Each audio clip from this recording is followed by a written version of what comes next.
Welcome back to റസ്ഫീസ് kitchen. ഞാൻ ഇന്ന് വന്നിട്ടുള്ളത് വളരെ എളുപ്പത്തിൽ ഉണ്ടാക്കിയെടുക്കാൻ പറ്റുന്ന ഒരു സ്നാക്സിൻ്റെ റെസിപ്പിയുമായിട്ടാണ്. മുട്ടയും അതുപോലെ തന്നെ ഉള്ളി എന്നുണ്ടെങ്കിൽ എല്ലാവർക്കും ഇപ്പം തന്നെ വേണമെന്നുണ്ടെങ്കിൽ ഉണ്ടാക്കാം കേട്ടോ. നമുക്ക് ചായയൊക്കെ കൂടെ കഴിക്കാൻ പറ്റും. അതുപോലെ കുട്ടികൾക്കൊക്കെ പെട്ടെന്ന് ഉണ്ടാക്കി കൊടുക്കാനും കൂടെ പറ്റുന്ന വളരെ സിമ്പിളായിട്ടുള്ള റെസിപ്പിയാണ്. അപ്പോൾ എല്ലാവരും ഒന്ന് ട്രൈ ചെയ്ത് നോക്കുക. അതിനുശേഷം അതിൻ്റെ ഫീഡ്ബാക്ക് എന്നെ അറിയിക്കുക. അപ്പോൾ ഇനി എങ്ങനെയാണ് തയ്യാറാക്കിയെടുക്കുന്നത് എന്നുള്ളത് നോക്കാം.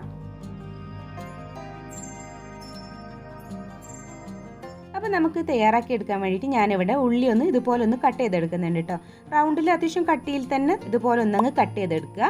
അതുപോലെ നമ്മുടെ ഈ ഒരു വീഡിയോ ഇഷ്ടമായിട്ടുണ്ടെന്നുണ്ടെങ്കിൽ ഒന്ന് ലൈക്ക് ചെയ്യാനും നിങ്ങളുടെ ഫ്രണ്ട്സ് റിലേറ്റീവ്സ് ആയിട്ടൊക്കെ ഒന്ന് ഷെയർ ചെയ്യാനും മറക്കരുത്. പിന്നെ ചാനൽ ആദ്യമായിട്ട് കാണുന്ന ഒരുപാട് പേരുന്നുണ്ടാവും. അപ്പോൾ ഇതുവരെ ചാനൽ സബ്സ്ക്രൈബ് ചെയ്തിട്ടില്ലെങ്കിൽ വീഡിയോയുടെ തൊട്ട് താഴെ കാണുന്ന സബ്സ്ക്രൈബ് ബട്ടണും തൊട്ടടുത്ത് തന്നെയുള്ള ആ കുഞ്ഞു ബെല്ലൈക്കനുള്ള ഓപ്ഷനും കൂടെ ഒന്ന് സെലക്ട് ചെയ്യട്ടെ. എന്നാൽ മാത്രമേ ഞാൻ ഇതുപോലുള്ള വീഡിയോസൊക്കെ അപ്ലോഡ് ചെയ്യുമ്പോൾ തന്നെ നിങ്ങൾക്ക് അതിൻ്റെ നോട്ടിഫിക്കേഷൻ ലഭിക്കുകയുള്ളൂ.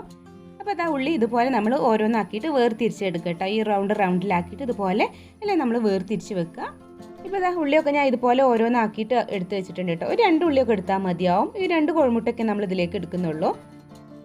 ഇനി നമ്മളൊരു ബൗൾ എടുത്തിട്ട് അതിലേക്ക് 2 കോഴിമുട്ട കേട്ടോ. ഞാൻ അത്യാവശ്യം വലിപ്പമുള്ള കോഴിമുട്ട നോക്കിയിട്ട് 2 എടുത്തിട്ടുള്ളത്. അതിലേക്ക് ഒഴിച്ചു കൊടുക്കുക. അതിൻ്റെ കൂടെ തന്നെ നമുക്കിതിലേക്ക് ഇട്ട് കൊടുക്കേണ്ടത് ഒരു 1/2 കപ്പോളം ചെറുതായിട്ട് കട്ട് ചെയ്തെടുത്തിട്ടുള്ള വലിയ ഉള്ളിയാണ് ഞാനിപ്പോൾ ഇതിലേക്ക് ആഡ് ചെയ്ത് കൊടുക്കുന്നത്.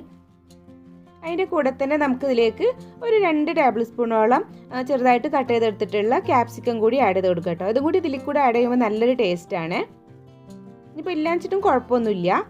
പിന്നെ അതാ ഞാൻ 2 പച്ചമുളകും ഒന്ന് ചെറുതായിട്ട് കട്ട് ചെയ്തും കൂടി ഇതിലേക്ക് ആഡ് ചെയ്ത് കൊടുക്കുന്നുണ്ട്. പിന്നെ ഇതിലേക്ക് ഞാൻ ആഡ് ചെയ്ത് കൊടുക്കുന്നത് ഒരു മീഡിയം വലുപ്പത്തിലുള്ള തക്കാളി ഒന്ന് ചെറുതായിട്ട് കട്ട് ചെയ്തെടുത്തിട്ടുള്ളതാണ്. പിന്നെ ആഡ് ചെയ്ത് കൊടുക്കുന്നത് ഒരു 2 ടേബിൾ സ്പൂണോളം തന്നെ മല്ലിച്ചപ്പ് ഒന്ന് ചെറുതായിട്ട് കട്ട് ചെയ്തെടുത്തിട്ടുള്ളതാണ്. പിന്നെ ഒരു 1/2 ടീസ്പൂണോളം ഗരം മസാല ആഡ് ചെയ്ത് കൊടുക്കാം. അതിൻ്റെ കൂടെ തന്നെ നമുക്ക് അതിലേക്ക് ആവശ്യമായിട്ടുള്ളൊരു ഉപ്പും കൂടി ആഡ് ചെയ്ത് കൊടുക്കാം കേട്ടോ. അപ്പോൾ ഞാനിത് ഒരു 1/2 ടീസ്പൂൺ എടുത്ത് കണ്ടിട്ട് ഉപ്പും കൂടി ആഡ് ചെയ്ത് കൊടുക്കുന്നുണ്ട്. ഇനി അതെല്ലാം കൂടെ നന്നായിട്ട് ഒന്നങ്ങ് മിക്സ് ചെയ്തെടുക്കാം. ഇപ്പോൾ അത് നന്നായിട്ട് മിക്സ് ചെയ്തെടുത്തിട്ടുണ്ട്. ഇനി ഇതിലേക്ക് ഞാൻ 2 ടേബിൾ സ്പൂണോളം മൈദയാണ് കേട്ടോ ആഡ് ചെയ്ത് കൊടുക്കുന്നത്. 2-3 ടേബിൾ സ്പൂൺ അത്രയും മതിയാവും. എന്നിട്ട് നന്നായിട്ട് ഒന്നങ്ങ് മിക്സ് ചെയ്തെടുക്കാം. ഇപ്പോൾ അതെല്ലാം മിക്സ് ചെയ്തെടുത്തിട്ടുണ്ട്. ഇനി ഇതെങ്ങനെയാണ് തയ്യാറാക്കി എടുക്കുന്നത് എന്നുള്ളത് നോക്കാം. അപ്പോൾ അതാ ഞാൻ സ്റ്റൗവിൽ ഒരു പാന് വെച്ചിട്ടുണ്ട്. ഏകദേശം ചൂടായി വന്നപ്പോൾ അതിലേക്ക് 2 ടീസ്പൂണോളൊക്കെ വെളിച്ചെണ്ണ മതി കേട്ടോ. കുറച്ച് വെളിച്ചെണ്ണ ഒഴിച്ച് കൊടുത്താൽ മതി. ഒന്ന് ജസ്റ്റ് ഒന്ന് ചുറ്റിച്ച് കൊടുക്കുക. ഇനി അതിലേക്ക് നേരത്തെ നമ്മൾ ആ ഒരു കട്ട് ചെയ്ത് വെച്ചിട്ടുള്ള ഉള്ളി ഉണ്ടല്ലോ, അതിങ്ങനെ ഓരോന്നായിട്ട് അതിലേക്ക് അങ്ങ് വെച്ച് കൊടുക്കാം. ഇനി നമ്മളിതിലേക്ക് എന്ത് ചെയ്യുക, ആ ഒരു എഗ്ഗിൻ്റെ മിക്സ് ഇതുപോലെ അങ്ങ് ഫില്ല് ചെയ്ത് കൊടുക്കുക.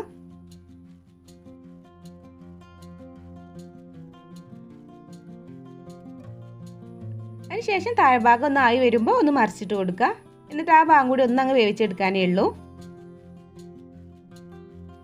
ഇപ്പോൾ ഇതാ താഴ്ഭാഗം ഏകദേശം ആയി വന്നപ്പോൾ ഞാൻ അതിൽ നിന്ന് അങ്ങ് കോരിയെടുക്കുകയാണ്.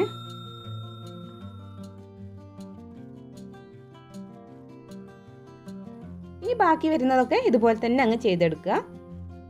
അപ്പോൾ നമ്മുടെ ടേസ്റ്റി ആയിട്ടുള്ള സ്നാക്സ് റെഡി ആയിട്ടുണ്ട്. വളരെ സിമ്പിൾ അല്ലേ? അപ്പോൾ എല്ലാവരും ഒന്ന് ട്രൈ ചെയ്ത് നോക്കുക. അപ്പോൾ ഇൻഷാ അല്ലാഹ് ഇനിയൊരു പുതിയ വീഡിയോ ആയിട്ട് വരുന്നവരേക്കും ബൈ. Thank you. അസ്സലാമു അലൈക്കും.